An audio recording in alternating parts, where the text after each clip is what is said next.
Mes chers collègues, nous recevons aujourd'hui notre collègue sénateur, Monsieur Jean-Marie Van Lerenberg, donc rapporteur général de la Commission des affaires sociales au Sénat, à qui je souhaite bien entendu la bienvenue, ainsi qu'à Monsieur Bonnet qui l'accompagne. Nous avons souhaité vous entendre en tant que rapporteur des lois de finances de la sécurité sociale, mais aussi plus spécifiquement en tant qu'auteur d'un rapport d'information sur les conséquences de la fraude documentaire que vous avez présenté en juin dernier et dont vous avez complété les conclusions en septembre dernier. Votre rapport porte sur les modalités de délivrance des numéros de sécurité sociale aux personnes nées à l'étranger par le fameux Sandia, service dédié de la CNAV, et sur la fraude associée également aux faux numéros de sécurité sociale ainsi délivrés. En vous appuyant sur les contrôles réalisés par la DCPAF et le Sandia, vous aboutissez à un chiffrage du préjudice financier de l'ordre de 140 millions d'euros, après une première estimation comprise entre 200 et 800 millions d'euros. Vous constatez par ailleurs une amélioration de la fiabilité de la délivrance des NIR grâce au renforcement des procédures d'enregistrement qui a été engagé suite aux conclusions très défavorables du contrôle effectué voici quelques années, en l'occurrence en 2011. Ce contrôle révélait en effet que la part de dossiers fondés sur de faux documents dépassait les 10%.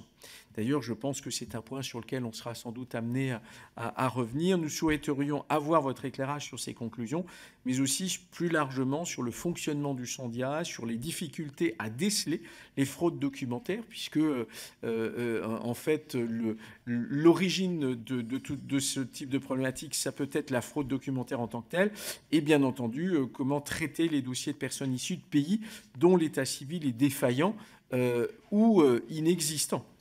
Je vous rappelle que nous avons décidé de rendre publiques nos auditions et que par conséquent, celles-ci sont ouvertes à la presse et rediffusées évidemment sur le site de l'Assemblée nationale. Je vais donc vous passer la parole, monsieur le sénateur, pour une intervention liminaire d'une dizaine de minutes qui précédera notre échange sous forme de questions. Je passerai bien entendu, après avoir également posé quelques questions, la parole à notre rapporteur, donc notre collègue Pascal Brindot, et puis ensuite, évidemment, les autres membres de la commission auront tout loisir de vous interroger, puisque nous sommes sur un créneau 17h, 18h30 pour cette première audition. Je vous rappelle, monsieur le sénateur, que l'article 6 de l'ordonnance du 17 novembre 1958 relative au fonctionnement des assemblées parlementaires impose aux personnes auditionnées par une commission d'enquête de prêter serment, de dire la vérité, toute la vérité et rien que la vérité. Je vous invite donc, mon cher collègue, à lever la main droite et à dire « je le jure ». Je vous remercie et je vous passe ipso facto la parole, monsieur le sénateur. Merci. Alors, merci, monsieur le président, mesdames et messieurs, monsieur le rapporteur. Je vais essayer effectivement de rapidement vous exposer les raisons et les conclusions aussi de cette mission de contrôle que nous avions effectuée au Sénat en 2019.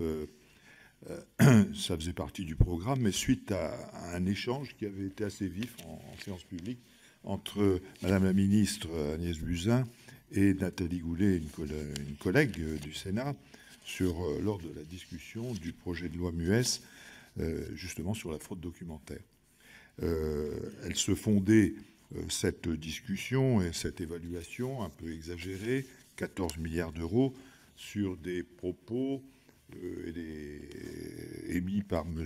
Prats, un magistrat, qui avait, en son temps, 2011, je fais rapide, fait une évaluation avec... D'ailleurs, on ne sait pas trop d'ailleurs à quel titre il était dans cette... et il parlait, puisqu'il n'apparaît pas véritablement dans cette mission, effectivement, d'évaluation. Et... Il avait donc, lors de ce contrôle en 2011, qui portait sur le stock des dossiers du Sandia, il s'était intéressé aux irrégularités de toutes sortes dans une optique de contrôle et non sur les conséquences pour les finances publiques.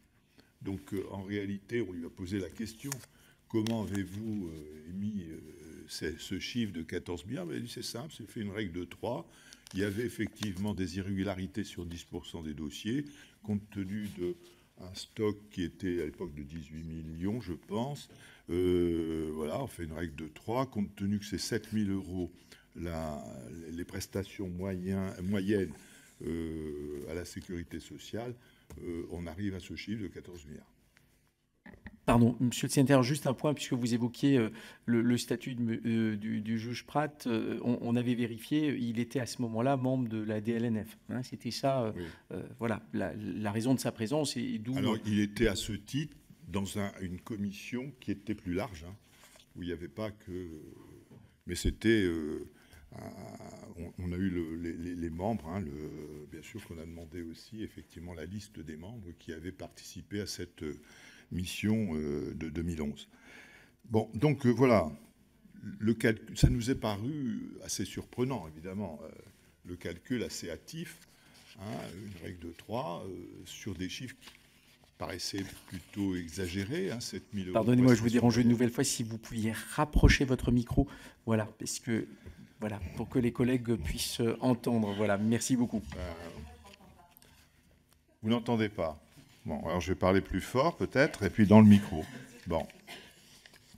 Donc, sur la foi de ces informations, on s'est interrogé, on s'est dit il y a quelque chose qui ne va pas.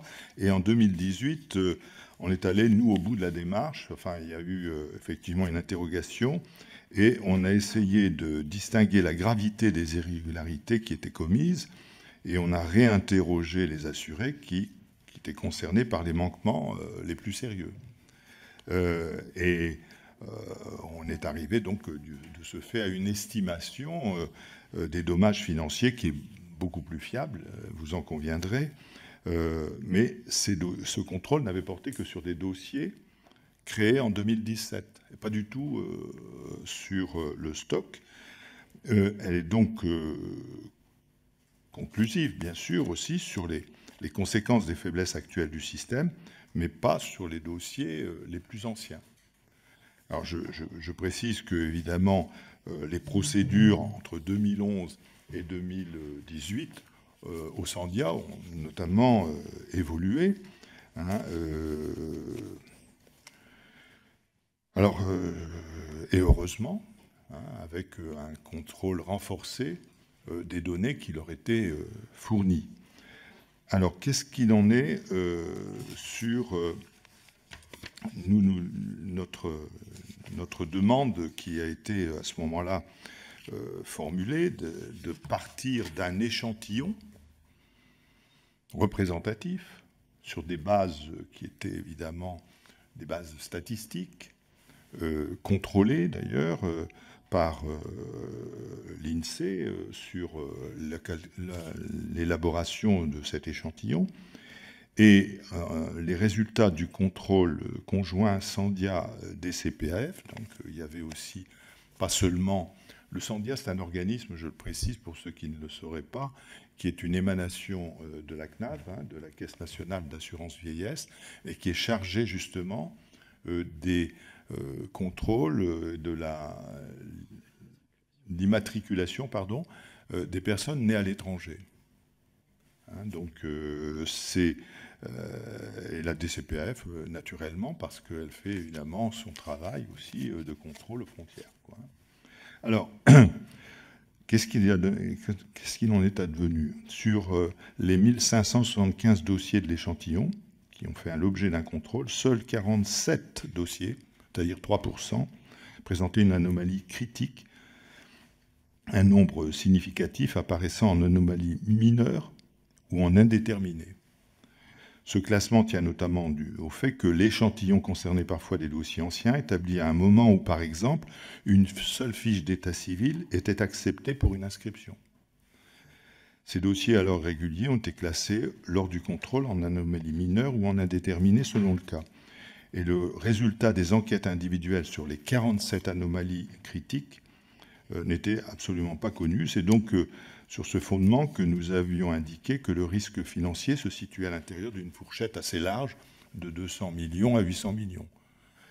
Et nous avons demandé au Sandia et puis aux organismes intéressés, c'est-à-dire la CNAV. Le Sandia est évidemment bien placé, mais aussi à l'assurance maladie, mais aussi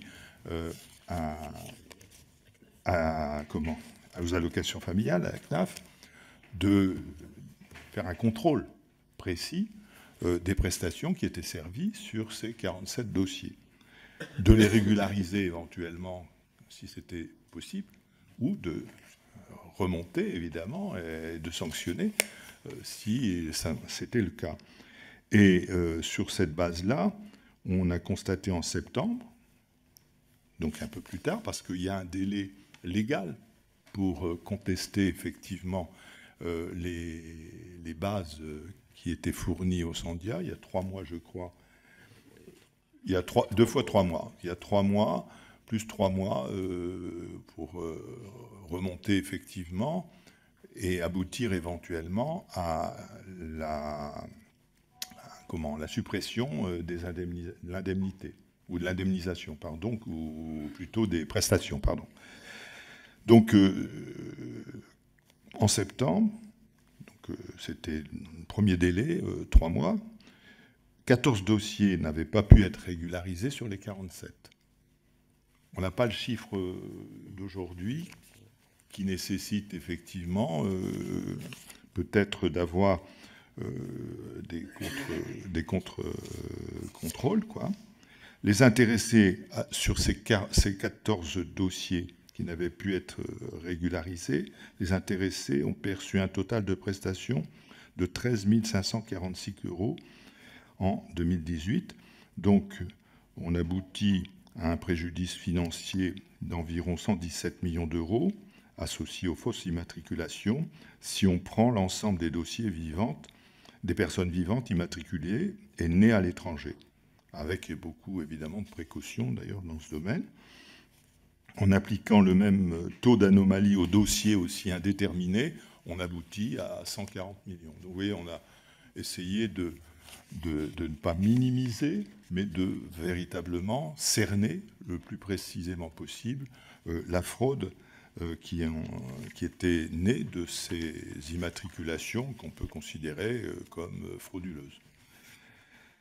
Alors, il est évident que c'est un échantillon, et que dans un échantillon, on peut avoir un gros dossier. Bon, là, effectivement, il y a un gros dossier qui avait été éliminé parce qu'il était régularisé, alors qu'il y avait une suspicion. Il a été régularisé par la caisse, je crois que c'était l'assurance maladie, comme étant finalement acceptable. Donc, conclusion de tout ça, je dirais qu'on a constaté plutôt qu'il y avait de la part du Sandia eu entre 2011 et 2018 une évolution très positive dans le contrôle, que la formation bien sûr des agents avait été poussée, qu'on utilisait évidemment la dématérialisation.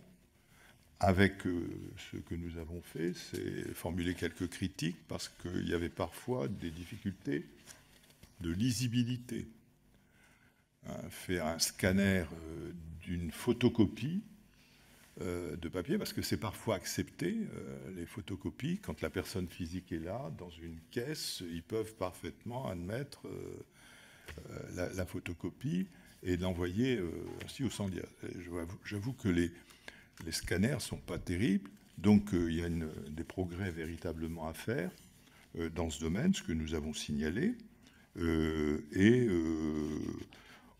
Le progrès aussi qui a été très important, parce que ça a évité des allers-retours préjudiciables à la rapidité de l'identification, c'est le numéro identifiant d'attente, le NIA, qui a tardé malheureusement à être généralisé entre les caisses et puis le Sandia.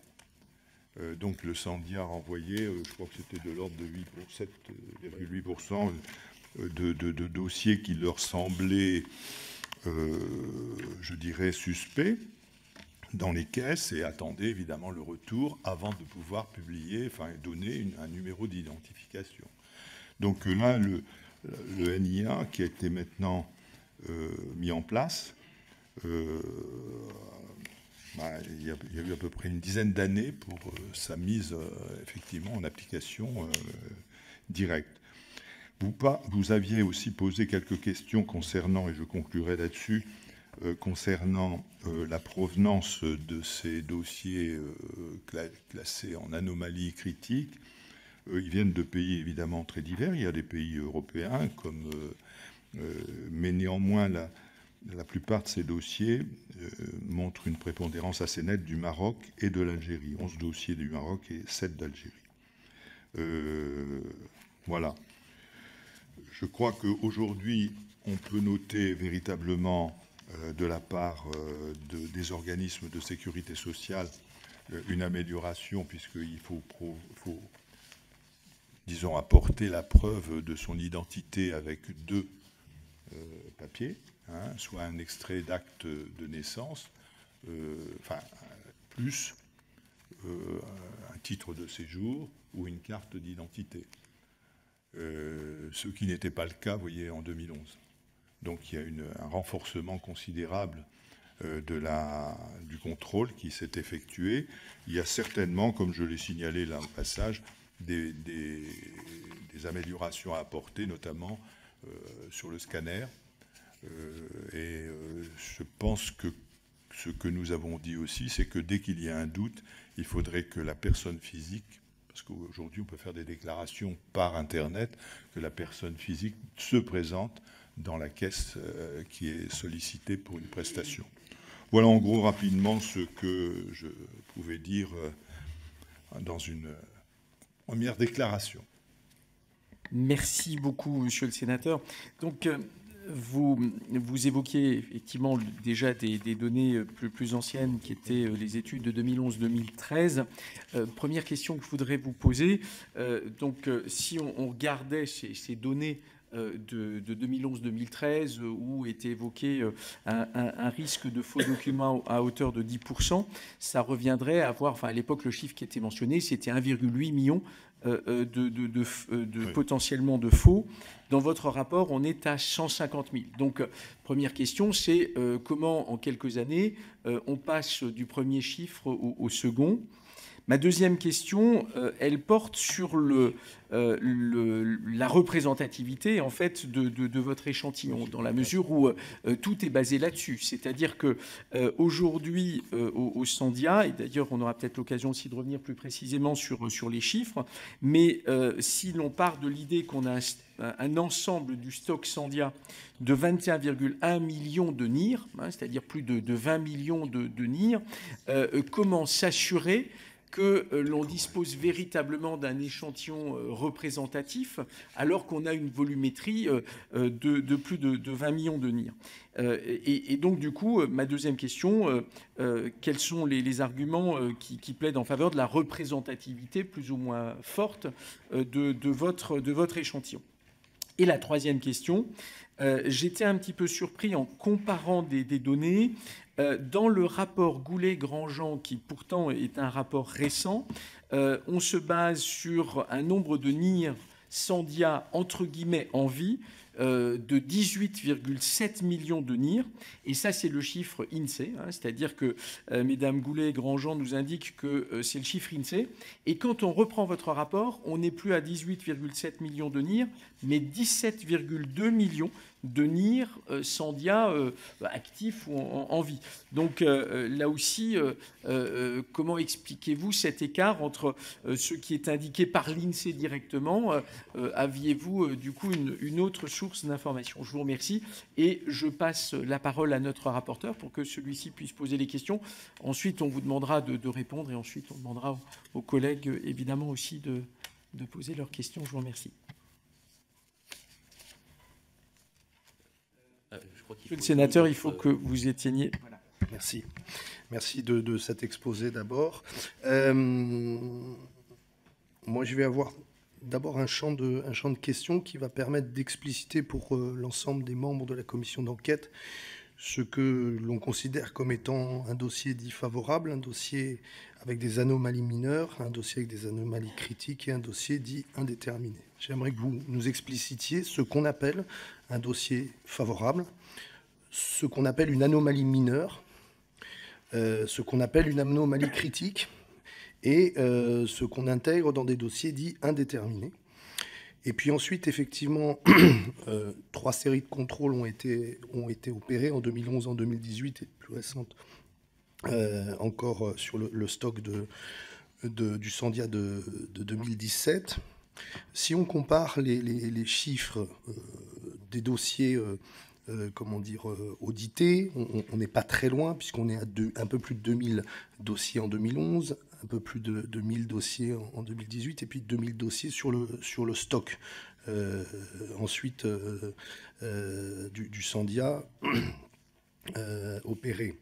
Et lorsqu'on compare les chiffres des dossiers dits authentiques à l'époque ou favorables désormais, en revanche, on a des choses qui sont assez différentes. Un peu plus de 59% de dossiers dits authentiques en 2011. Sur les dossiers créés par le Sandia en 2017, contrôle réalisé en 2018, 79,4% de dossiers dits favorables. Et pour le stock du Sandia en 2017, contrôle réalisé en 2018, on retombe à 57,5% de dossiers dits favorables. Qu'est-ce que cela peut vouloir dire? Cela peut vouloir dire que l'on considère que les nouveaux dossiers créés, à partir de 2017, sont beaucoup plus fiables et donc les contrôles beaucoup plus opérants qu'ils ne le sont ou qu'ils ne l'étaient précisément. Alors ma question par rapport à ça, c'est comment est-ce qu'on peut considérer que les contrôles sont plus fiables sur des pays dont le droit de l'état civil n'a pas été modifié depuis ces dates-là? C'est-à-dire quels documents permettent de mieux attester d'une identité dans certains pays qui pourtant ne possèdent pas ces documents d'état civil au sens où on les entend, nous, évidemment, en France. Ça, c'est ma première question. Et puis ensuite, si on reprend là le pourcentage des dossiers dits indéterminés, on est à 6%, pardon, on est à 33% en 2011. On est à 4% sur le contrôle 2018 sur les dossiers créés en 2017. Et on remonte à 15% de dossiers indéterminés en 2017 pour le stock du Sandia. Là encore, est-ce qu'il y a une évolution de la notion de l'indéterminé qui ferait qu'on ait ces différences assez importantes finalement de pourcentage sur un nombre de dossiers qui est finalement assez proche l'un de l'autre? Merci. Écoutez, je vais essayer de répondre de façon la plus claire possible. En 2011, je l'ai dit tout à l'heure, il s'agissait de contrôler les irrégularités et sans doute d'améliorer les procédures. Ce qui a été fait. Ça a mis un peu de temps, c'est vrai, mais il n'était pas chargé, effectivement, même si ensuite il y a eu une exploitation, je le dis, abusive, de la part de M. Prats des chiffres qui avaient été effectivement établis en 2011. Il n'était pas, à l'époque, on l'a constaté, puisqu'on nous a fourni évidemment tous les éléments, nous avons constaté qu'on parlait de fraude, on parlait d'erreur, etc. Il n'y avait pas un code précis pour déterminer la nature même de l'anomalie constatée. Nous, on a d'ailleurs fait un peu évoluer, d'ailleurs, dans la discussion avec le Sandia sur la classification pour préciser véritablement la nature même de ce qu'il considérait comme une anomalie. Donc on est arrivé à ceci, que les anomalies mineures, on a eu des anomalies critiques, et puis effectivement, on a effectivement des indéterminés. Alors, je vous donnerai un petit peu classification. Vous avez posé une autre question, Monsieur le Président, c'était sur les chiffres. On parlait de 18 millions, près de 21 millions. Moi, je m'en tiens à ce que nous ont communiqué le Sandia, hein, M. Frodo, qui est le directeur, qui nous dit, voilà ceci, il y a sans décès, actualisation 1er juin 2019, 17 268 782 assurés. Voilà. Et il a fait la distinction entre ceux qui sont avant 88 et après 88. C'est la date de création du Sandia. Il y en a 6 808 688 avant 88 et 10 460 094 après. Je pourrais vous donner le papier. Actualisé, actuellement décédé au 1er juin 2019, 3 932 192. Alors, là aussi, la distinction entre avant 88 et après 88. Donc, et ceux qui étaient décédés mais pas immatriculés ou après immatriculation. Donc voilà, on s'est fondé sur ces bases-là pour faire effectivement notre évaluation sur le chiffre de la fraude. Certes, on peut dire 2000 sur 20 millions, en gros, ou 17 millions, c'est peu, mais c'est les bases aujourd'hui d'échantillonnage, par exemple, des instituts de sondage. Hein. Et personne ne conteste leur fiabilité à un degré d'erreur marginal, certes, mais c'est sur cette base-là, effectivement, que la statistique, aujourd'hui, peut fonctionner. Je vois mal comment on pourrait aller...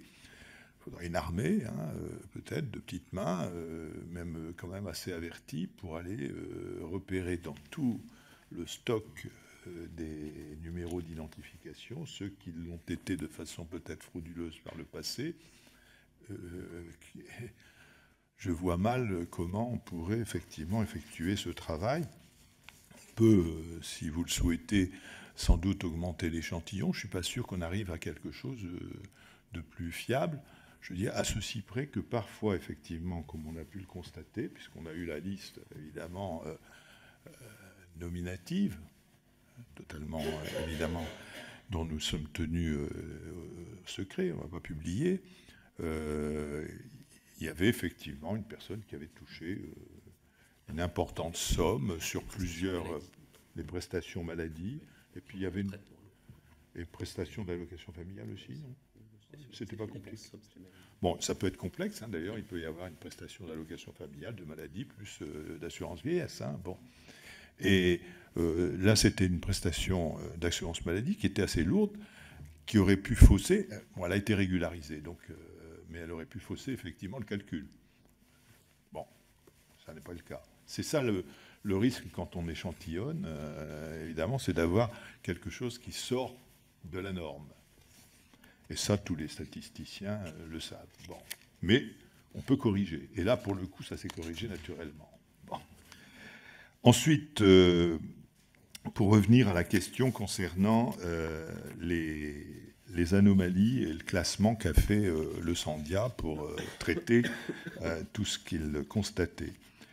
Alors, les anomalies mineures, je vais vous lire effectivement ce que nous avons repris et constaté, et qu'on a fait même un peu évoluer dans le classement. Les anomalies mineures ont concerné des dossiers sur lesquels la responsabilité des autorités de délivrance sont en cause et non le demandeur, notamment sur des erreurs classiques et bien connues en provenance de certains pays. Alors, il s'agissait par exemple des extraits d'actes de naissance algériens établis sur des formulaires d'un ancien modèle.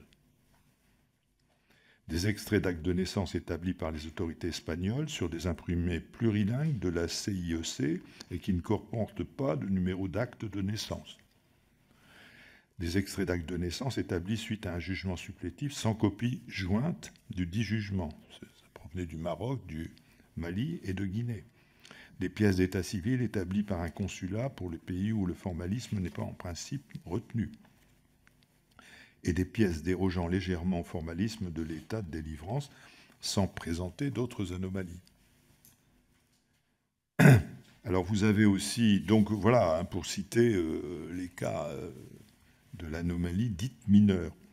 Les anomalies critiques correspondaient à l'ensemble des erreurs de nature à mettre en doute l'authenticité du document, non-correspondance entre la pièce d'identité et l'acte de naissance. Évidemment, c'est rejeté. Faute d'orthographe dans le champ de l'autorité. Tampon douteux, on a même vu aussi des numéros, des fausses cartes d'identité. Très fort. Les gars, ils avaient réussi à... Parce que je peux vous dire qu'il y a un numéro qui est difficile sur lequel il est difficile de tricher, mais ils avaient réussi. Bon, donc ça a été contrôlé, ils l'ont vu. Je dirais qu'aujourd'hui, au Sandia, ils sont en capacité, ça n'était sans doute pas le cas en 2011, mais ils sont aujourd'hui en capacité de détecter, vous voyez, vraiment des risques, des erreurs qui sont frauduleuses. Alors, donc le Sandia contrôle les dossiers qui émanent des différents organismes, je l'ai dit tout à l'heure. Le travail est fait avec rigueur et aboutit à un taux de renvoi, je l'ai cité, c'était 600 en 2018. Il y a d'ailleurs, vous l'avez constaté aussi, paradoxalement, des renvois qui concernent également des pièces qui émanent des États membres de l'UE. Parce que, bon, il y a des problèmes de photocopie ou de scan. Donc, voilà ce que je peux dire sur ce point. Il y avait la question que posait M. Brindeau. Sur... alors... Et l'état civil des pays d'origine. Ouais. Donc, c'est quand il n'y a pas un modèle agréé, si vous voulez, pour la déclaration la preuve de l'identité pour l'état civil. Il n'y a pas... Et ça, figurez-vous que même en France, vous avez des extraits d'actes de naissance sur des papiers qui ne sont pas libres, mais enfin sur des formats et des formulaires qui sont très différents suivant les communes. Donc, alors quand ça provient de l'étranger, on peut parfois émettre effectivement un doute, mais ça existe aussi chez nous. Et il y a des endroits où ils n'ont pas les modèles, des pays où ils n'ont pas effectivement. Alors, tout ça, évidemment, donne lieu à une remontée, à un contrôle de la part du Sandia. On est beaucoup plus aujourd'hui, je crois, attentif. Et je vous dis, le fait aussi qu'il y ait ce NIA, numéro d'attente, ça permet de ne pas pénaliser à proprement parler longuement la personne, parce qu'elle pourrait être aussi en droit après de contester le fait qu'on ait contesté la régularité des papiers qu'elle fournissait. Donc il y a là, je crois, de la part de la procédure, une évolution qui me paraît favorable entre le Sandia et puis les différents organismes prestataires. Et il y a un contrôle aussi systématique de l'AGDREF, c'est-à-dire, je n'ai pas la définition, vous connaissez. C'est une base de données du ministère de l'Intérieur pour vérifier notamment les titres de séjour. Donc, et ça, c'est fait systématiquement maintenant. Donc ça permet vraiment de contrôler en temps réel les papiers qui sont fournis effectivement au Sandia. Et aux caisses directement, pas seulement au Sandia, puisque les caisses ont accès aussi à la GDREF. On l'a vu, on est allé le constater, puisqu'on a fait des visites sur place aussi, notamment là, dans les Hauts-de-Seine, à Nanterre, auprès de l'assurance maladie et des allocations familiales. Merci beaucoup. Dans les interrogations sur les chiffres, bon, donc du coup, pour le moment, en fait, votre argument, c'est de dire que, en fait, quand on constitue un échantillon, tout dépend comment on le constitue et qu'il n'y a pas d'autre moyen de faire. Mais du coup, on n'a pas d'explication quand même sur quelque chose qui est assez troublant. C'est cet écart entre les chiffres de 2011-2013 et puis comment on passe finalement de ce chiffre-là à celui de 150 000. Alors, dans la question des chiffres, il y a autre chose que j'ai trouvé assez troublant. Vous avez eu 2 versions de votre rapport, et dans la deuxième version, vous avez écrit qu'il y aurait 9,7 millions de personnes qui touchent des prestations, hein. Alors qu'en fait, il n'existerait que théoriquement 8,1 millions de personnes, d'après l'Institut statistique, pouvant toucher ces prestations. Et donc on se dit, il y a un écart de 1,5 million de NIR Sandia en trop, et qui du coup toucherait des prestations. Et là aussi, en regardant intégralement votre rapport, on ne trouve pas d'explication de cet écart de 1,5 million.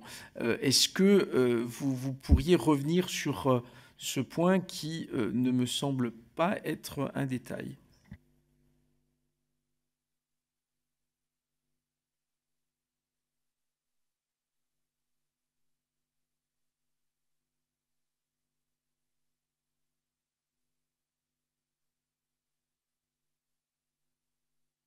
Micro. On a eu sur les chiffres, vous pouvez le constater, hein, quelques difficultés à avoir de la part du Sandia. Vous avez pu constater d'ailleurs que sur l'autre étude qui a été faite par Mme Goulet, Mme Grandjean, il y a eu contestation aussi de la part de l'INSEE sur certains des chiffres. Je crois qu'il y a effectivement là beaucoup à agir avec beaucoup de prudence sur ce que l'on entend et ce que l'on met sous les chiffres, hein, sous la dénomination. Bon, on nous avait donné des pourcentages. D'ailleurs, vous pourriez l'expliquer directement. Je pense que ça sera encore mieux, parce que oui, je pense que ce sera plus simple, parce que la note de bas de page auquel vous faisiez allusion, c'est M. Bonnet qui l'a écrite, donc je préfère qu'il la commente. Oui, on lui donne volontiers la parole. Oui, bien sûr. Alors, si vous l'autorisez, voilà, exactement. Donc, donc, l'administrateur qui a contribué évidemment à ce rapport. Oui, donc là, c'est un peu à regret, puisque effectivement, l'optique du travail de M. Van Laurenberg était vraiment de se placer du point de vue des finances publiques et plus particulièrement des finances sociales, et de voir en ordre d'idée si le montant de 14 milliards d'euros était à peu près exact, et de manière générale de savoir si le type de fraude à l'immatriculation était quelque chose qui justifiait de mettre prioritairement les moyens de la lutte antifraude, si j'ose dire, sur ce sujet. Donc le principal objet, c'était d'aboutir de manière la plus fiable possible à une estimation des enjeux financiers. Et du coup, c'est vrai qu'on s'est assez peu intéressé. J'avoue que c'est, en rédigeant le rapport, une initiative quelque peu malheureuse, puisque ce n'était pas vraiment l'objet principal de l'étude. On avait constaté que sur l'échantillon qui avait été tiré, il y avait 56% des dossiers qui avaient reçu des prestations et qui donc pouvaient être considérés comme actifs. Et j'ai jugé bon à ce moment-là de faire en note de bas de page l'extrapolation par rapport aux 17 millions. Mais c'était vraiment en toute fin de processus, c'était pas du tout le cœur du truc. On s'attendait vraiment pas à ce qu'il y ait un rebond de polémique quelconque là-dessus. Et donc c'est presque une initiative que je qualifierais de malheureuse de l'assistant de M. Van Laurenberg, en l'espèce d'avoir posé ce chiffre. Mais plus, c'est qu'on l'a fait sur la base des 21 millions de dossiers, et non pas des 17 millions de dossiers actifs, dossiers des gens vivants, quoi. Là aussi, il a fallu effectivement qu'on s'ajuste pour pouvoir sortir un chiffre ensuite en règle de 3 qui soit... On a été de près sur cet écart, je suis désolé. Mais je pense qu'aujourd'hui, on a les données les plus précises avec ce document qui est de 2019, hein, de juin 2019. Passer la parole à notre rapporteur.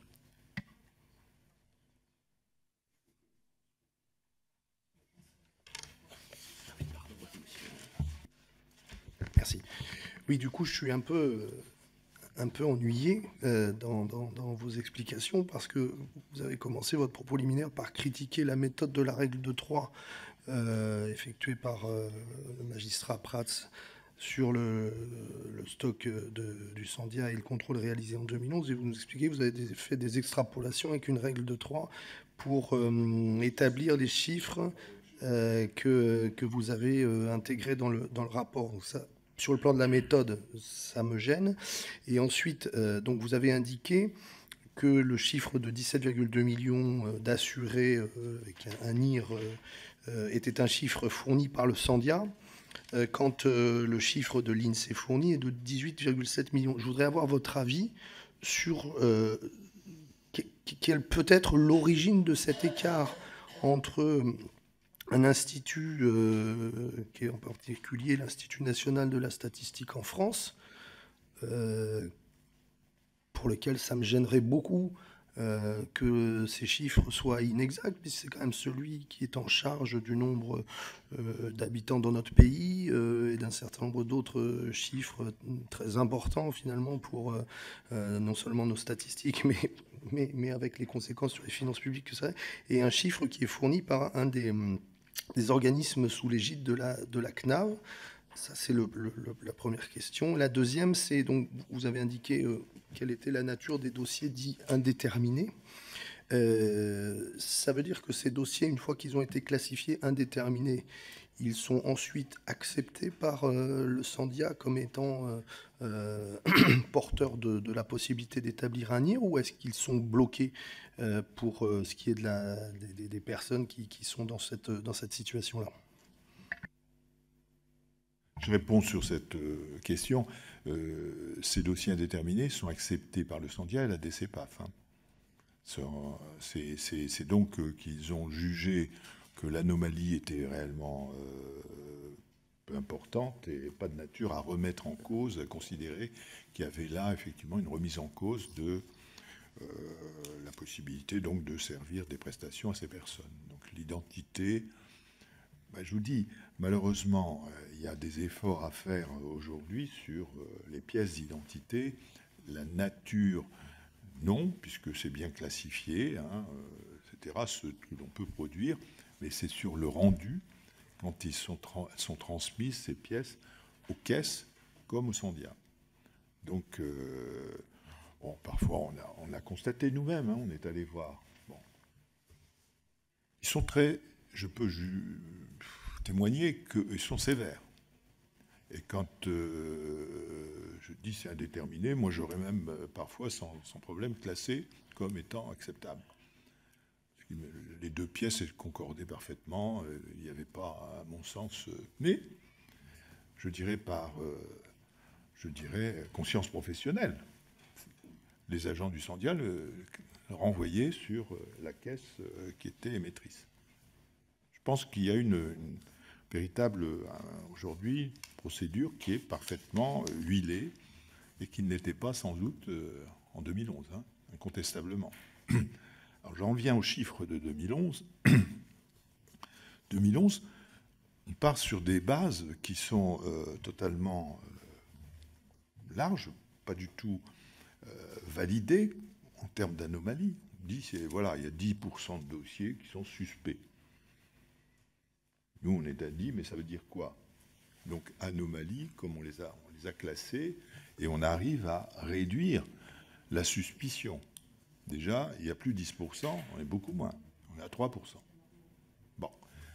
Ensuite, il part sur une estimation de la prestation moyenne de 7 000 €. Pas où il est allé chercher ce chiffre. Je dis, en tous les cas, nous avons fait faire un travail d'ailleurs, de remontée précise sur les dossiers concernés pour vérifier quel était le montant de la prestation. Ce n'est pas une estimation. Donc après, on est en droit, sur une des bases qui sont constatées, dossiers contrôlés, prestations, elles sont servies, contrôlées, de faire une règle de 3 sur des bases qui sont sûres. Alors que M. Prats avait fait une règle de 3 sur des données qui étaient absolument trop larges pour pouvoir effectivement certifier et valider ce chiffre qui était, on le sait aujourd'hui, incontestablement abusif. On est quand même 100 fois moins. Hein. 14 milliards, on est passé à 140 millions. Pardon de vous interrompre, mais oui, effectivement, des prestations constatées qui sont supérieures aux 7 000 euros évaluées comme étant une moyenne. Puisque dans vos chiffres, vous avez des prestations perçues qui sont de 11 000 euros, 13 546 euros perçus. Donc on peut imaginer...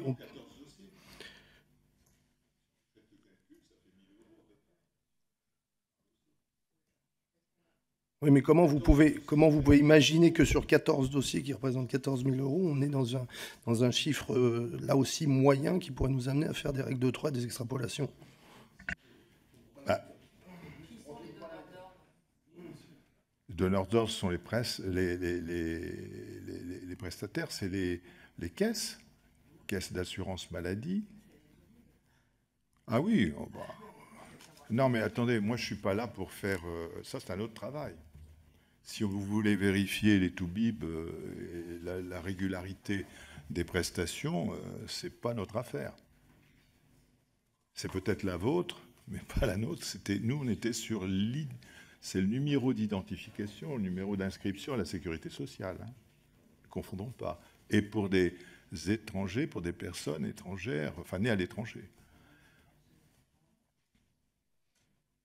Non, il faut bien casser ça dans la mission qui était la nôtre, hein, et qui est quand même très ponctuelle et limitée dans son champ.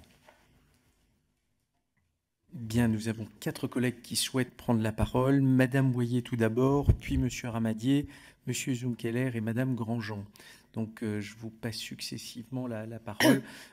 Ça permettra d'avoir du coup 4 questions groupées pour qu'ensuite Monsieur le Sénateur puisse vous répondre. Donc, Madame Boyer, je vous en prie. Merci beaucoup, Monsieur le Président. Alors, j'ai plusieurs petites questions. Vous avez évoqué la formation des agents qui a été poussée, donc qui a amélioré les choses. Je voudrais que vous me citiez des exemples concrets. Comment, quoi, quels sont les éléments qui ont permis d'améliorer cette formation et ces investigations. Ensuite, je voudrais que vous me disiez ce que vous pensez des cartes vitales surnuméraires qui ont été données par la directrice de la sécurité sociale. On n'est toujours pas sûr du chiffre, mais bon, j'aimerais bien savoir ce que vous en pensez. Vous avez tout à l'heure évoqué les investigations précises des montants des prestations sociales qui ont été touchées par les 133 cas que vous avez échantillonnés. Deniers frauduleux identifiés par la DNLF. Moi, j'aimerais bien avoir des informations précises justement sur la nature de la fraude. Quelles sont les prestations qui ont été touchées indûment avec ces faux NIR? Est-ce qu'on a fait des investigations pour savoir quelles étaient les prestations qui étaient touchées? C'était des prestations médicales, pharmaceutiques? Comment? Parce que ça mérite j'allais dire, quelque chose de précis et qui, pour moi, il me semble compliqué, sauf si on a affaire à des filières, de tirer des conclusions sur des généralités, puisque ce sont des fraudes. Et ensuite, j'ai des petits soucis avec votre rapport et le rapport de la police de l'air et des frontières, dans leur rapport 2012-2014, qui sont relatifs au taux de fraude documentaire pour l'immatriculation dans le système social. Je voudrais savoir si la DNLF et la PAF ont publié des données exactes en 2012 et en 2014, ou si c'est votre rapport qui a des données exactes ou inexactes, parce que les deux sont en contradiction. Sachant qu'on ne peut pas envisager que 10% des faux documents qualifiés comme tels à l'époque par des officiers de police judiciaire assermentés et experts en fraude documentaire, c'est environ à peu près 1,8 million de dossiers sur le stock, soit devenus des documents authentiques en 2019 avec un taux de 0,7% de fraude documentaire. Donc je voudrais savoir si votre rapport signifie que dans les plus de 1,6 million de dossiers, les faux documents seraient devenus des vrais documents. Je n'arrive pas à comprendre quel est le rapport qui est exact. Et enfin, Monsieur le Président, si vous me le permettez, Monsieur le rapporteur, j'ai une petite suggestion à faire à notre commission. Si M. Pratt est souvent cité, je pense que ce serait peut-être intéressant d'avoir une audition contradictoire pour savoir ce qu'il en est des éléments des uns et des autres dans le cadre de cette commission d'enquête, pour qu'on puisse un petit peu mieux comprendre comment les choses se passent, parce que je vous avoue que je suis un petit peu perdue par rapport aux réponses qui ont été apportées. Je vous remercie. Merci beaucoup, Madame Boyer. Bon, je laisserai évidemment Monsieur von Lerenberg, je lui laisserai le soin de répondre aux questions. Concernant l'audition de Monsieur Prat, qui effectivement était, si on prend la période 2011-2013, il était à la délégation donc nationale de lutte contre la fraude. Nous l'auditionnons la semaine prochaine, et puis nous verrons effectivement, au vu des éléments qu'il nous apportera, comment nous procéderons par la suite, mais ça peut être effectivement un élément intéressant. Je passe du coup la parole aussi à Monsieur Ramadier, je vous en prie. Oui, merci Monsieur le Président, Monsieur le rapporteur, Monsieur le Sénateur. Dans votre rapport, et vous l'avez évoqué tout à l'heure dans votre exposé, vous indiquez que le risque des faux numéros de sécurité sociale est compris entre 200 et 802 millions d'euros en termes de prestations monétaires. Je voulais savoir si vous aviez affiné un peu plus ces chiffres. Et deuxièmement, alors c'est une question un petit peu plus générale, mais depuis le début des auditions de cette commission d'enquête, on constate que le manque de partage d'informations entre les différents services de l'État empêche de stopper une grande partie de la fraude. Et je voulais savoir un petit peu comment remédier à cela, selon vous, parce que souvent on nous oppose tout de suite la fameuse CNIL. Merci. Merci beaucoup, Monsieur Ramadier. Monsieur Junkeler.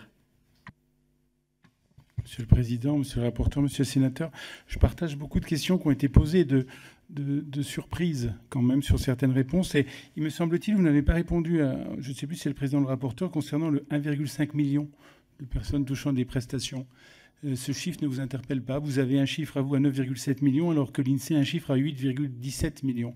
Ce 1,5 million, me semble-t-il, est un chiffre qui mérite d'être précisé. Il me semble que ce n'est pas le cas. Je reste aussi très perplexe sur l'échantillonnage. Vous avez comparé avec les sondages, et vous avez raison, mais les sondages, c'est des échantillonnages précis en tenant compte de chaque catégorie de population. Vous avez tiré au sort un nombre de gens. Donc, alors, expliquez-nous sur quelle base vous avez fait l'échantillon à ce moment-là, qu'on le sache. Parce que vous nous dites qu'on a fait un échantillon, mais à ce moment-là, sur quels critères, pour voir s'il est vraiment représentatif. À cet instant, on n'en est pas vraiment sûr. Et je ne sais pas si j'ai bien entendu, alors peut-être je me trompe. Vous avez dit tout à l'heure, un mauvais acte de naissance, c'est une anomalie mineure. Est-ce que vous pouvez préciser ça? Il me semble avoir entendu ça tout à l'heure. Un mauvais acte de naissance, c'est une anomalie majeure, alors, selon vous? Merci beaucoup, Monsieur Junkeler. Madame Grandjean souhaitait également s'exprimer, donc je vous passe la parole, Madame Grandjean. Merci, le Président, Monsieur le rapporteur. Merci, Monsieur le Sénateur. Vous avez abordé un certain nombre de sujets. D'ailleurs, je crois que certains de mes collègues ont souhaité également vous réinterroger sur le sujet. Moi, je souhaiterais évaluer avec vous comment vous avez apprécié les différences de critères entre le Sandia et la police aux frontières. Effectivement, le Sandia, lors de la mission gouvernementale que nous avons effectuée sur mission du Premier ministre, nous avait effectivement reconnu, lors des auditions que nous avons faites auprès d'eux, ne pas appliquer exactement les normes de la police aux frontières. Comment est-ce que vous avez traité ceci vous-même dans le cadre de votre enquête? Et effectivement, du coup, cette différence de critères pourrait-elle avoir une incidence sur la qualité documentaire? Je vous remercie, j'en prendrai peut-être d'autres après si vous l'acceptez. Oui, merci beaucoup, Madame Grandjean. Oui, il est 18h, on verra comment on avance, mais potentiellement, oui, il n'y a pas de problème. Comme nous allons jusqu'à 18h30 avec cette audition, je pense que ça devrait être possible. Donc, sans tarder, je vous repasse la parole, monsieur le sénateur. Donc, si vous pouvez, du coup, apporter quelques précisions au questionnement de Mesdames Boyer et Grandjean, ainsi que de Messieurs Ramadier et Zumkeller. Je vous remercie.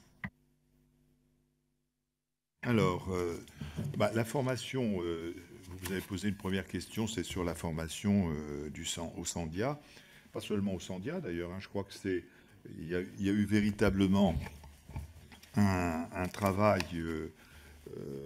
je dirais, qui a été réalisé suite à ces anomalies constatées en 2011, un travail de formation avec un guide qui a été publié de l'identification qui a été envoyé à tous les organismes prestataires quoi, hein, de la sécurité sociale. Donc ensuite, la formation, je vous l'ai dit, au Sandia lui-même, des agents est vraiment très, très, très rigoureuse sur des procédures, on a pu le constater aussi dans les caisses, des procédures qui sont suivies, validées. Les personnes qui sont, autrement dit, en charge de ces dossiers sont contrôlées, il y a des superviseurs. Enfin, je crois qu'il y a un véritable travail non seulement de formation, mais aussi de contrôle au fil du temps la façon dont les choses sont pratiquées. La nature des prestations, tous ordres, hein, je crois que vous aviez évoqué, il y a les prestations qui sont servies, je veux dire, on a pu le constater, puisqu'on a eu sur l'ensemble des dossiers considérés comme anormaux, on a pu avoir un tableau précis des prestations qui étaient servies. Bon, je dis, sur les 47 dossiers, on a pu constater que de tous ordres, c'était prestations de tous ordres. Et que ensuite, ils sont remontés sur ces dossiers auprès des caisses qui étaient prestataires pour vérifier que... Et ils ont pu vérifier que c'était soit validé ou c'était invalidé. Donc c'est comme ça qu'on a véritablement des chiffres précis sur les montants qui étaient servis. Et sur un montant moyen qui est de l'ordre de 1 000 €, quoi, hein, voilà, sur les 14 dossiers qui étaient aujourd'hui non régularisés. Sur les différences que vous avez notées entre les numéros d'identification 18.6, je ne sais plus exactement les chiffres, qui avaient été signalés dans le rapport Grandjean Goulet, moi je constate aussi, comme vous, qu'il y a une anomalie, hein, que je ne m'explique pas. Je m'étonne que, alors j'entends bien les explications de l'INSEE, j'entends bien les explications des uns et des autres, de la Sécu, mais je pense qu'il y a à creuser effectivement dans ce domaine. C'est pas normal qu'on n'arrive pas à se mettre d'accord sur un chiffre précis. Alors, l'INSEE ne prend pas, dit-elle, en compte, parce qu'elle ne les connaît pas, les gens décédés. Donc, elle est obligée de maintenir tous ces numéros dans ses fichiers. Sandia ne procède pas de la même façon, puisque lui, c'est l'assurance, il verse des prestations, ils ont des remontées, etc. Je pense qu'il y a nécessité, là, effectivement, d'accorder les violons. Et quant à la DCPAF, je rappelle qu'elle a participé, je réponds en même temps à la dernière question, elle a participé à toutes les missions, et nous avons auditionné la DCPAF et on n'a pas noté de différences notables sur l'évaluation la classification déjà, contrairement à ce qu'on nous avait fait valoir initialement, quoi. Parce que c'est ça, tout le problème vient des classifications. Et qu'est-ce qu'on considère comme une anomalie mineure et qu'est-ce qu'on considère comme étant effectivement une fraude. Alors, vous avez, M. Ramadier, parlé de chiffres 200-800, je crois que j'ai précisé, hein, c'était la fourchette initiale, parce qu'on n'avait pas encore les remontées auprès des caisses des dossiers considérés comme anormaux. Et donc, on a pu le faire 3 mois après, en septembre, et là, on arrive au chiffre environ 240 millions. Donc, même plus faible que le chiffre plancher de notre estimation de 200 millions. Alors, partage de l'info entre les services de l'État, oui, c'est vrai, il y avait effectivement un problème qu'on peut considérer d'ailleurs qu'il y a toujours des progrès à faire. Mais néanmoins, je crois qu'aujourd'hui, les procédures sont largement partagées entre l'ensemble des caisses prestataires et puis le Sandia, hein, et puis la GDREF, pour ce que je signalais tout à l'heure, pour ce qui concerne les titres de séjour, les ressortissants étrangers en France, quoi. Donc, on a véritablement un partage qui a mis du temps à s'effectuer. C'est vrai, il y a pratiquement une dizaine d'années. Je pense qu'aujourd'hui, ils sont à peu près au fait, disons, en capacité de traiter en temps réel les anomalies. Monsieur Zumkeller, vous avez parlé d'un échantillon représentatif, oui. Je rappelle on a demandé au Sandia de s'appuyer sur les techniques d'échantillonnage de l'INSEE, c'est-à-dire la statistique, pour pouvoir, en fonction de la dispersion des cotisants, enfin des ressortissants aussi étrangers, de pouvoir effectivement avoir une base solide représentative du stock. Donc ça a été fait comme ça. Bah, sans aucun doute, vous pouvez interroger, faut interroger le Sandia, hein, mais... Hein, c'est le service dédié de la CNAV qui a fait... C'est la CNAV qui a fait l'échantillonnage. Hein. Nous, c'est pas nous qui l'avons fait, hein, directement. Hein. Alors, je n'ai pas parlé de mauvais actes de naissance, ce n'est pas le sentiment. J'ai dit simplement qu'on était en 2011 sur effectivement un seul document d'état civil, acte de naissance ou carte d'identité, titre de séjour. Ici, on est obligé, pour pouvoir bénéficier d'un numéro d'identification, de fournir 2 preuves, soit donc carte, titre de séjour, extrait d'acte de naissance, et que les extraits d'acte de naissance, je l'ai dit tout à l'heure, ils peuvent être faits sur des papiers libres, ou tout au moins de formats très divers et variés, pas toujours sous la forme la plus récente, parce qu'il y a des stocks, m'a-t-on dit, aussi bien en France, dans nos communes, qu'à l'étranger, à épuiser. Pour autant, faut-il dire que parce qu'on n'est pas dans la norme la plus récente, que l'extrait est mauvais? Non. Mais ça suppose effectivement de s'y attarder, de contrôler ce que font les agents des caisses et du Sandia.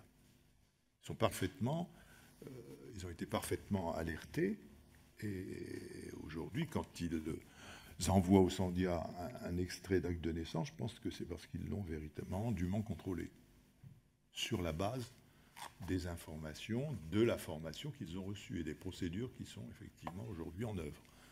On peut toujours, je vous le dis, à mon avis, il faut qu'ils améliorent encore, parce que les scans ne sont pas toujours de grande qualité. Donc on l'a signalé dans notre rapport, il y a 4 ou 5 conclusions de ce type. Donc voilà, je crois avoir répondu à toutes vos questions. Merci, monsieur le sénateur. Je vais repasser la parole à notre rapporteur. Puis ensuite, il y avait une question de madame Grandjean, une autre de madame Auchon, et puis une dernière de madame Ressiguier. Oui, donc à travers les explications que vous avez fournies, je voudrais que vous confirmiez ce que j'ai compris que vous avez dit, à savoir qu'il n'y aurait pas de différence d'interprétation sur les critères, sur les documents, entre la police aux frontières et le Sandia. C'est-à-dire que si on prend un document, un extrait d'acte de naissance fourni par scan, en photocopie pas très lisible, la police aux frontières, comme le Sandia, va considérer de la même manière ce document. Je vais vous faire confirmer cela parce que c'est évidemment différent de ce que sont les conclusions du rapport de nos collègues Carole Grandjean et Nathalie Goulet, qui, y compris lors de contrôles sur pièces, ont pu déterminer qu'il existe des différences d'interprétation entre ces deux organismes. Madame Grandjean, je vous en prie. Oui, pour aller dans le sens du rapporteur, pour donner un exemple, effectivement, lors des contrôles sur place et sur pièces réalisés au Sandia, nous nous sommes étonnés en fait de la qualité ou de la non-qualité documentaire sur laquelle ils basaient leurs contrôles, qui donc étaient surtout des contrôles de cohérence plus que de capacité à véritablement contrôler l'authenticité du document au vu de la piètre qualité de la numérisation. Nous sommes étonnés par exemple du noir et blanc, et l'agent à qui nous avons posé la question nous a répondu qu'effectivement c'était gênant, mais qu'il pensait que les organismes de protection sociale n'avaient pas les moyens de pouvoir leur communiquer de plus bonnes, enfin de documents de meilleure qualité et de couleur. Quand nous sommes allés sur place dans les organismes de protection sociale, ceux-ci nous ont dit bah non, on a les moyens de faire une numérisation couleur, mais on nous a tout simplement pas demandé de le faire. Donc voilà, enfin, pardonnez-moi, hein, mais les conclusions que nous avons rendues dans le rapport sont sur la base des auditions que nous avons faites avec les acteurs.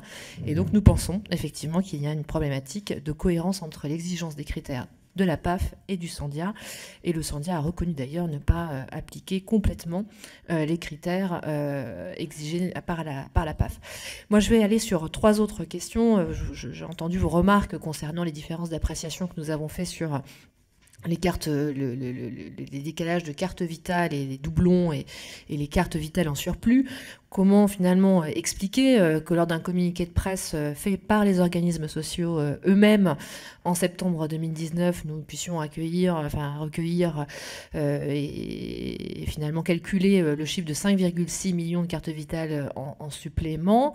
Lors d'une audition en janvier 2020, la directrice de la Sécurité sociale nous annonce 2,6 millions de cartes vitales en plus. Et puis, lors d'un communiqué de presse en février 2020, nous sommes à 600 000 cartes vitales en plus. Si vous voulez, on a un problème de quand même là de qualité de la donnée. D'ailleurs, c'était l'objet d'un amendement qui est passé en loi de finances 2020, pour effectivement réaliser cet audit. Je crois qu'on a véritablement un problème pour avoir des données chiffrées, fiables, sur lesquelles effectivement on peut extrapoler la réalité des fraudes. Pouvez-vous nous confirmer que chaque dossier fait l'objet d'une recherche de conformité dans chaque organisme de protection sociale, c'est-à-dire que chaque dossier que vous avez étudié lors de l'audit a fait l'objet d'une étude dans chaque organisme pour savoir si dans chaque organisme il y a eu une fraude ou pas.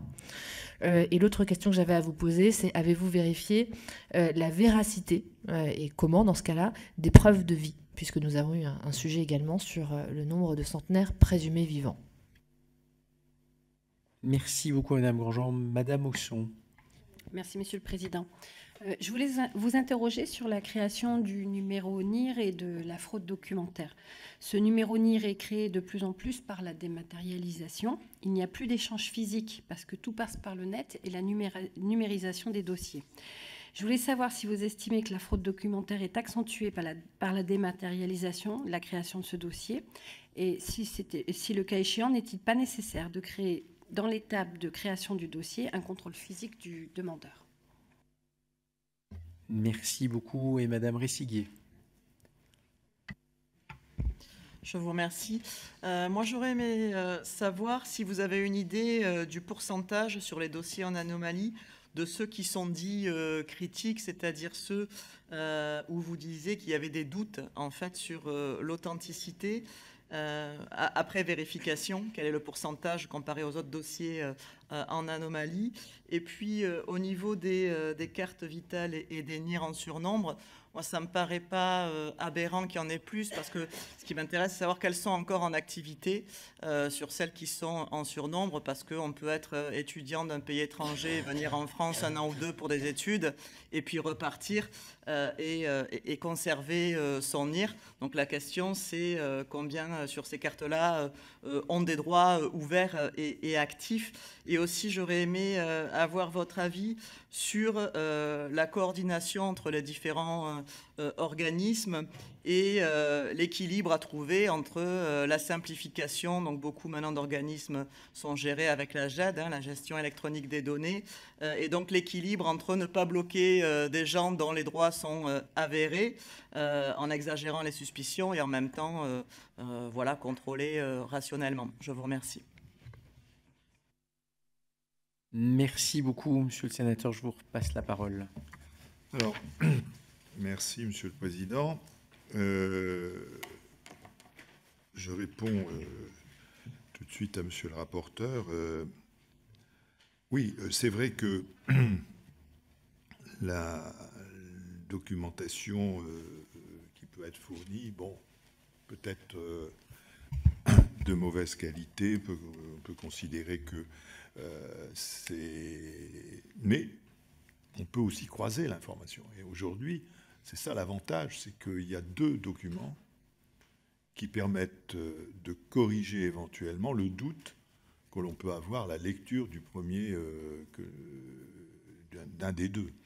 Je crois que ça, c'est le point essentiel. On a pu le constater, hein, au moins du côté du Sandia, puisqu'ils rassemblent évidemment l'ensemble des documents. Et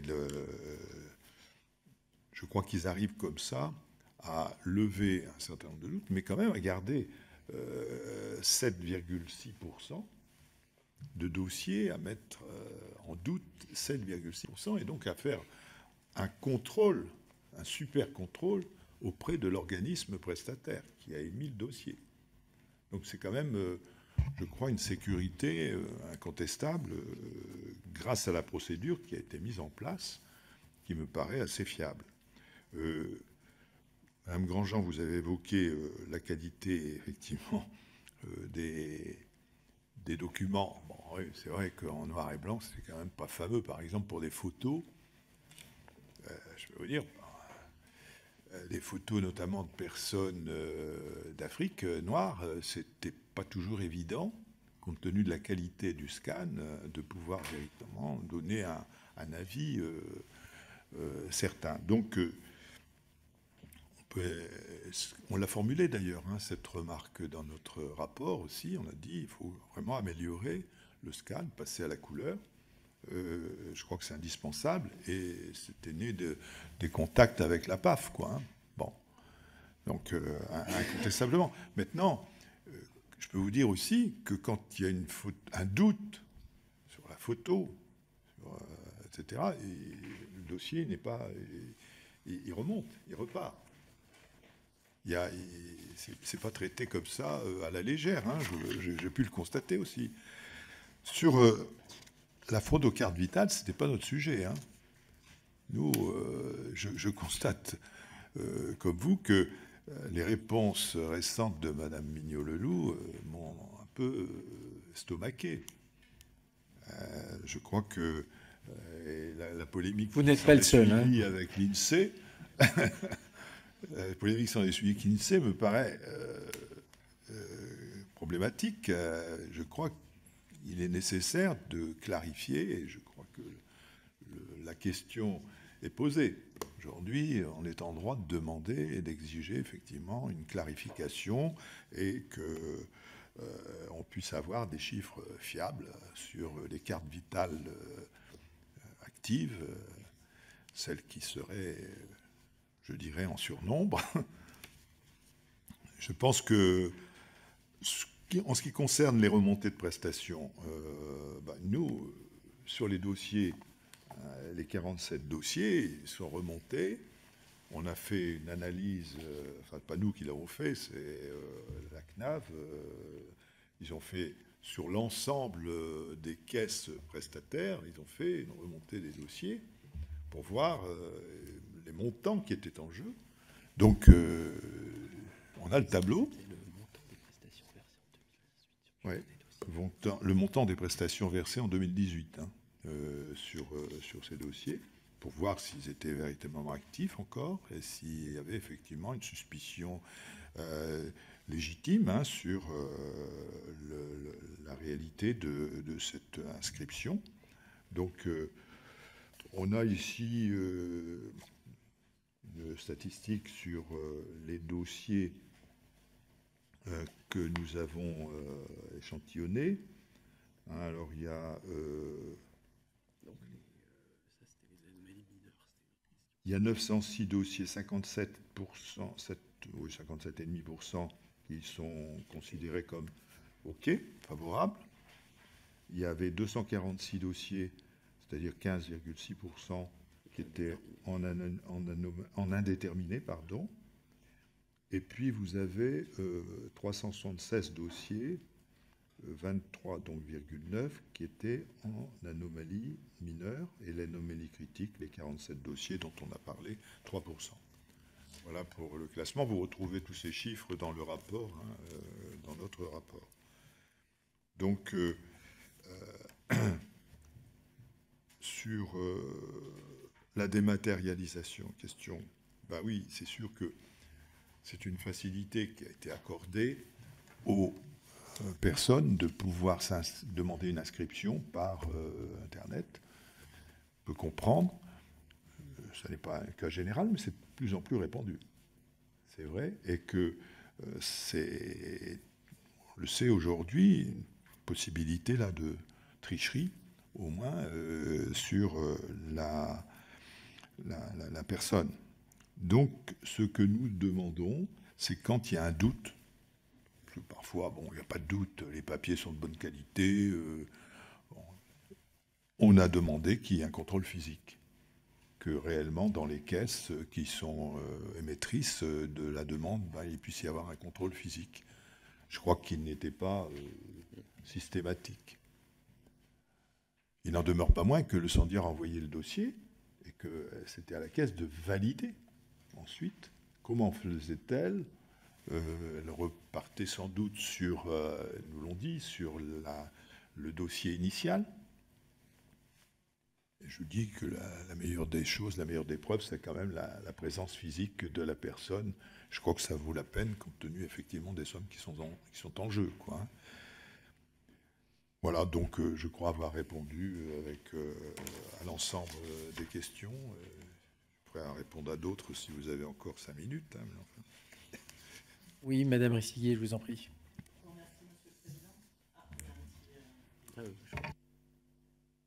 Je vous remercie, Monsieur le Président. Non, juste, j'aurais aimé savoir si vous avez le pourcentage des dossiers en anomalie dits critiques, c'est-à-dire identifiés comme avec une intention de fraude réelle et pas une erreur.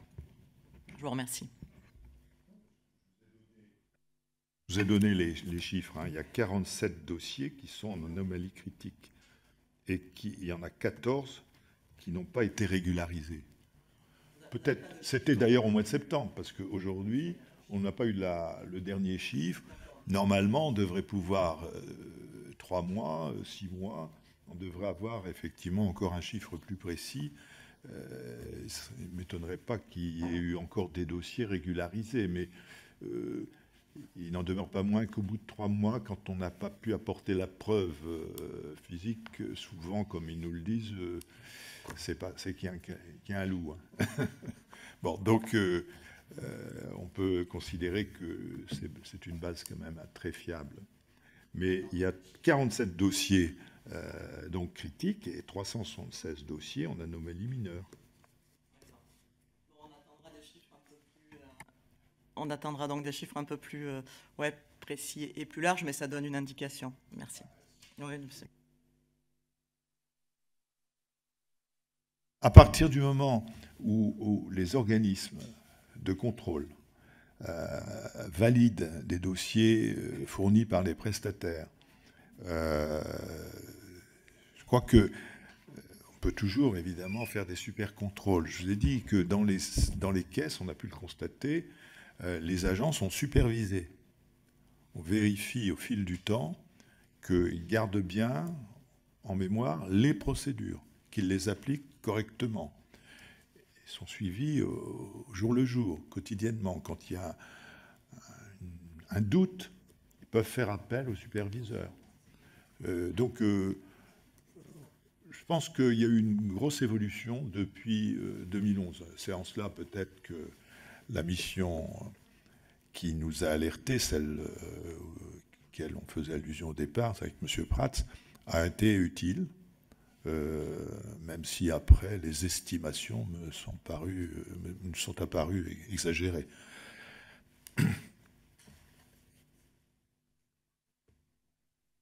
Je repasse la parole à notre rapporteur qui a encore deux questions.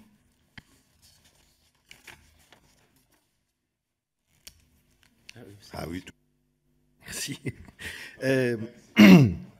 C'est deux questions un peu différentes. La première, c'est vous avez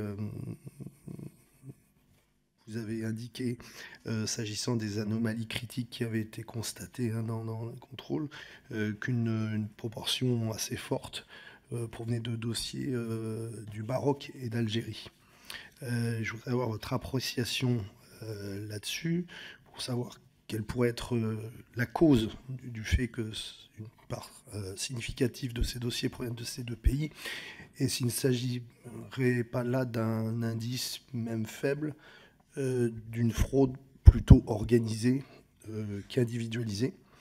Et puis la deuxième question, c'est vous avez parlé des numéros d'identifiants d'attente qui étaient délivrés avant régularisation définitive d'un dossier. Est-ce que dans les contrôles effectués, etc., ou est-ce que vous avez connaissance qu'il ait pu y avoir, une fois le numéro d'identifiant d'attente délivré, ensuite un dossier rejeté ou des dossiers rejetés, puisqu'au final, l'identité ne serait pas la bonne ou les documents ne seraient pas les bons, et donc du coup une forme de fraude établie.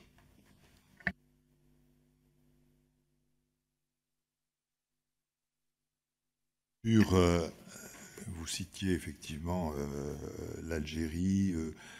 Est-ce que c'est un indice C'est vrai qu'il y a un peu plus de dossiers émanant effectivement ou du Maghreb ou d'Afrique noire, mais c'est assez logique d'une certaine façon, compte tenu de la présence de ces populations sur notre sol et depuis longtemps. Donc maintenant, faut-il en tirer une conséquence en disant est-ce que c'est une fraude organisée? Moi, je crois que non. Je n'ai pas le sentiment, compte tenu des montants assez faibles de prestations qui sont servies sur les dossiers qu'on a constatés émanant de ces pays-là. Ces montants, on le voit bien d'ailleurs ici en moyenne, ces montants assez faibles. On a entendu parler de fraude organisée par la PAF, notamment, mais ça venait d'ailleurs plutôt de pays d'Europe centrale, Roumanie particulièrement, mais bloqué par la PAF. De Roumanie. Non, mais le Mali, oui, mais je sais quand même que c'est pas en Europe centrale, quand même, M. Brado, excusez-moi, mais bon. Non. Donc, le problème, ça n'a pas été, en tous les cas, constaté dans les... C'était du travail détaché. Oui, et puis là, bon, la PAF, elle fait évidemment son travail, qui n'est pas exactement celui qui était le nôtre, des numéros d'identification à la sécurité sociale. La PAF nous parlait de fraude organisée, par exemple, au travail détaché, mais ça, tout le monde le sait. Il y a effectivement des entreprises fictives qui sont aujourd'hui constituées et qui servent évidemment ce type, qui desservent certainement notre économie aussi. Bon, donc,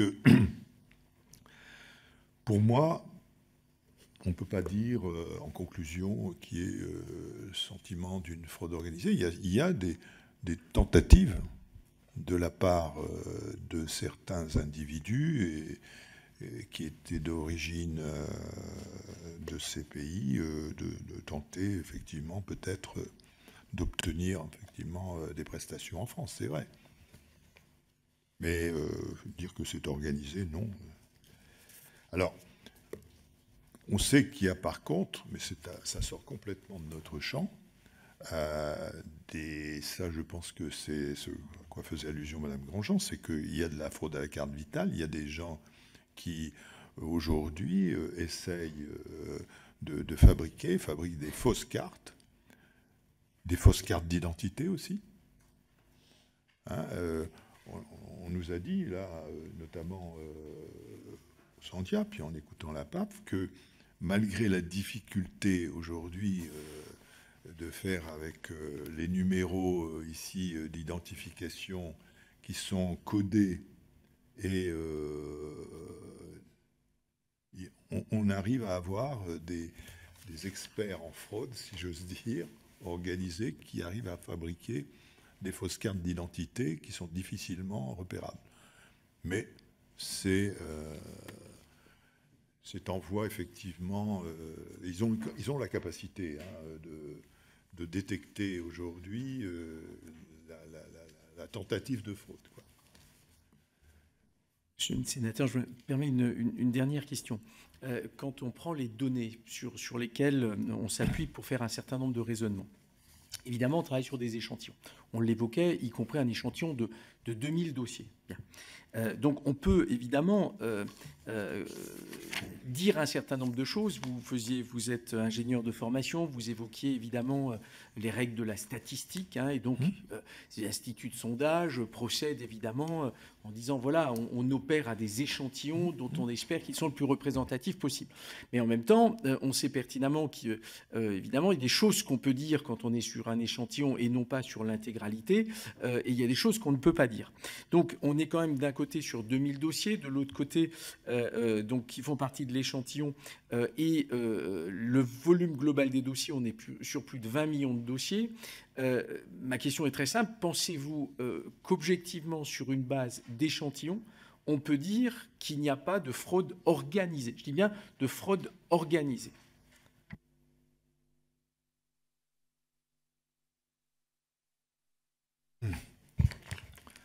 Nous ne cherchions pas de voir et de vérifier la fraude organisée, hein. On cherchait à voir quels étaient les dossiers considérés comme frauduleux, qui avaient conduit à servir des prestations qui étaient frauduleuses, qui étaient anormales. Bon, c'est tout. Donc on a fait ce travail. Après, la PAF nous dit, oui, il y a quand même des tentatives de fraude organisée. C'est leur travail, ça.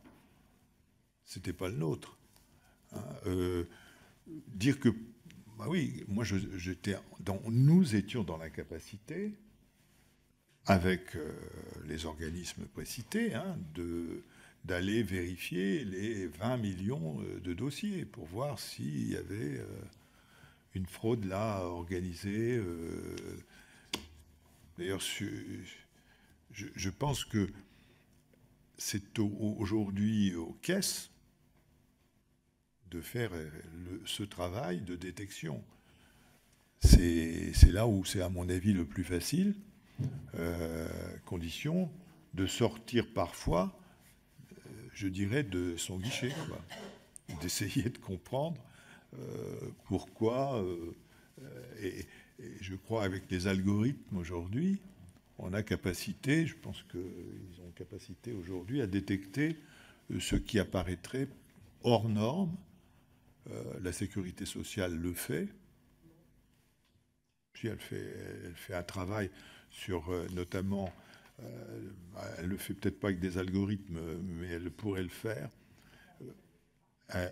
Mais elle fait des contrôles, par exemple, sur les prestations médicales des médecins. Elle le fait. Elle fait des sondages. Elle fait des contrôles. Aujourd'hui, interroger n'importe quel médecin, il y en a quelques-uns ici dans cette salle, j'imagine. J'en vois moins là. Et donc, ils sont contrôlés. S'il y a trop de prestations de telle nature, par exemple,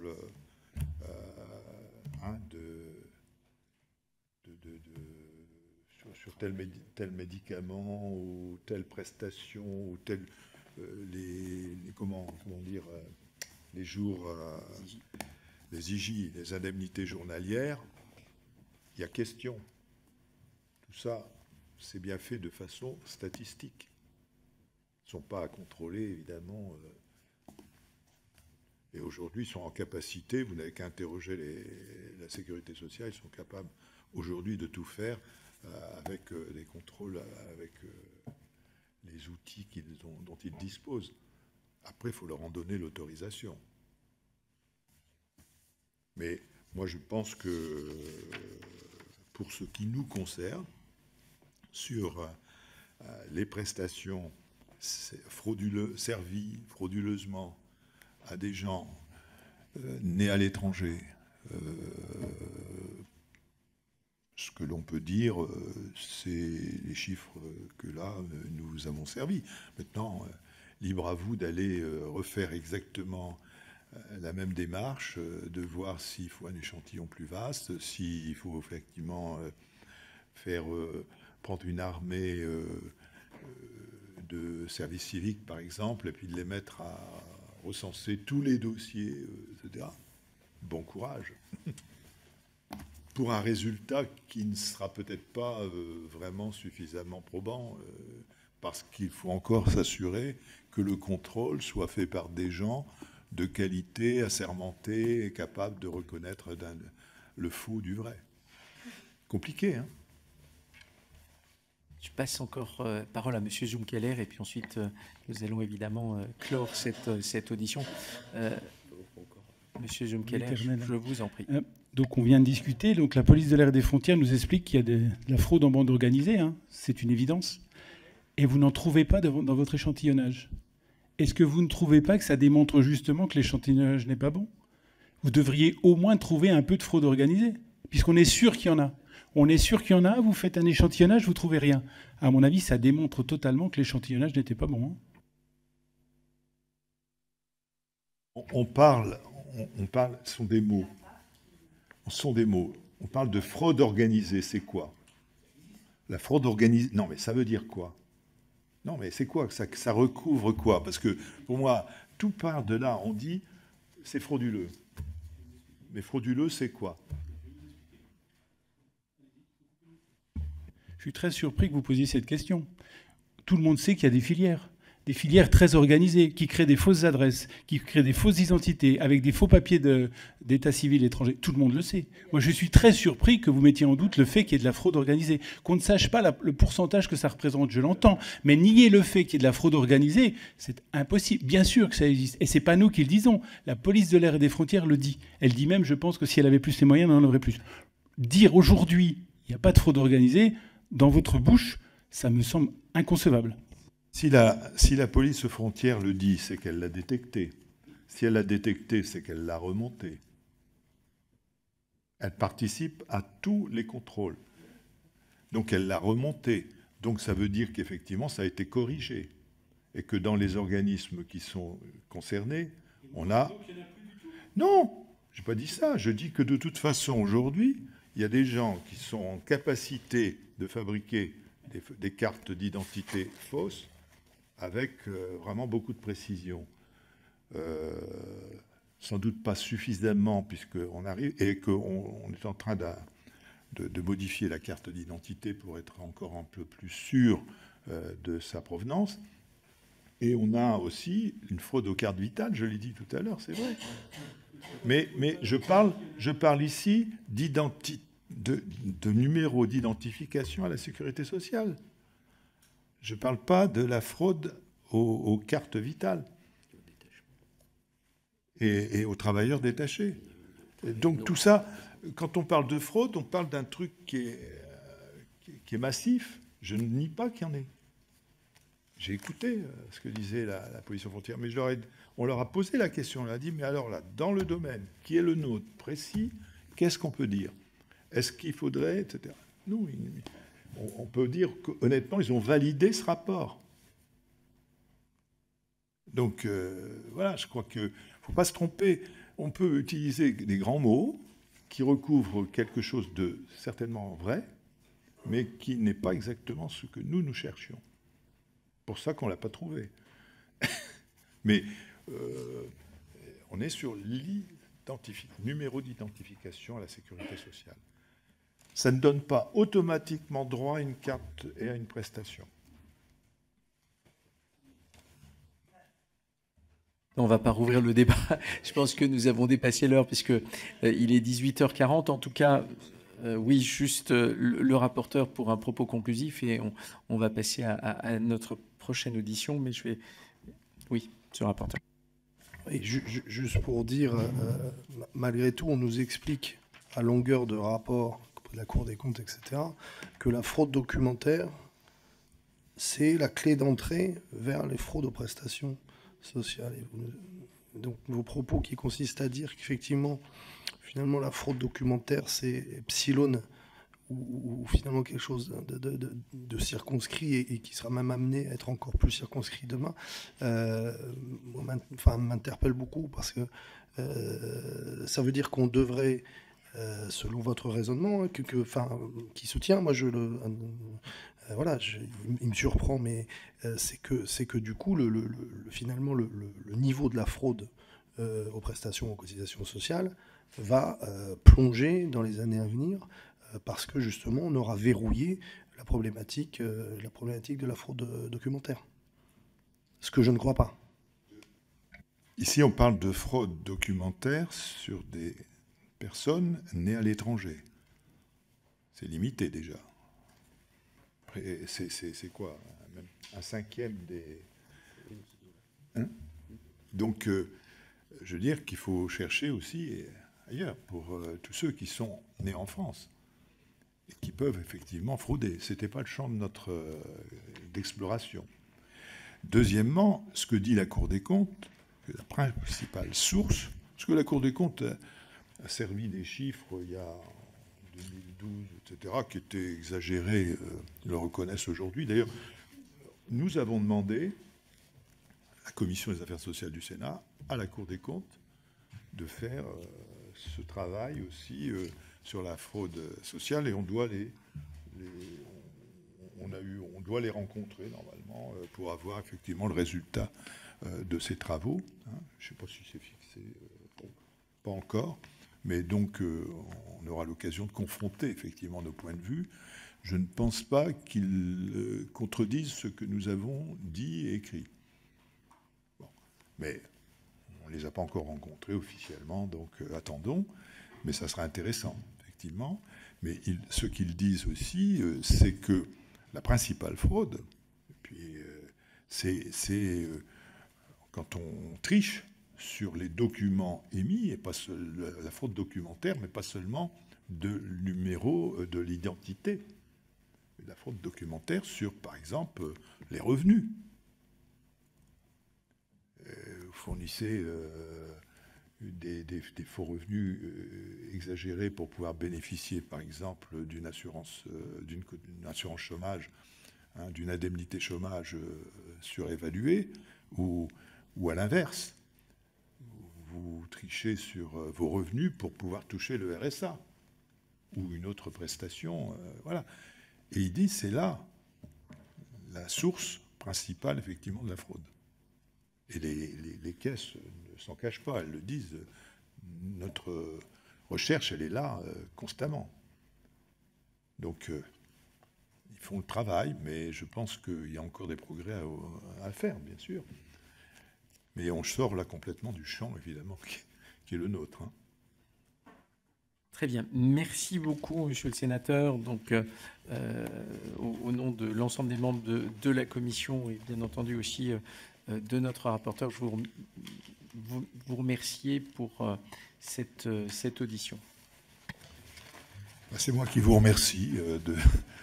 J'espère avoir apporté quelques éclaircissements par rapport, mais tout est dans le rapport que nous avons fait, à mon avis. Il est même plus complet que ce que j'ai pu vous dire. Nous reprenons dans 2 minutes. Hein.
Mes chers collègues, je vous propose de